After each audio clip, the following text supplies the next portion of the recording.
கர்த்தர் கொடுத்த மேன்மையை நீ சொந்தமாக வச்சுக்கிட்டினா அது உனக்கு தலைக்கு கனமாக வந்துடும். ஆமென். அல்லேலூயா. யாரை மேன்மை பாட்ட மறந்துடுவோம்னா கொடுத்த தெய்வனை மேன்மை பாராட்ட மறந்து விடுவோம்.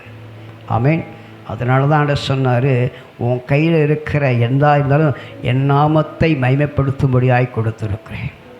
அல்லேலூயா. எந்த விதத்தில் தேவன் ஒரு இடத்துல ஒரு மனிதனையோ ஒரு பிள்ளையோ உட்கார வைத்தால் அவன் மூலமாய் கர்த்தர் மேன்மை அடையவே உட்கார வைத்திருக்கிறார். ஆமென். அல்லேலூயா.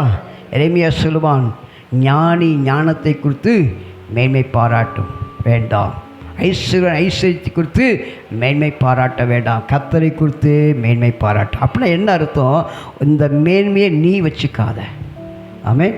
ஞானம் கொடுத்தாலும் பரவாயில்ல, அறிவு கொடுத்தாலும் பரவாயில்ல, சம்பத்து கொடுத்தாலும் பரவாயில்ல, ஐஸ்வர்யம் கொடுத்தாலும் பரவாயில்ல, அந்த மேன்மையை நீ வைத்து ஆளுகை செய்வானால் அது உனக்கு என்ன செய்யுமா? தலை கனத்தை கொண்டு வரும். என்ன கொண்டு வரும் சொல்லுங்கள்?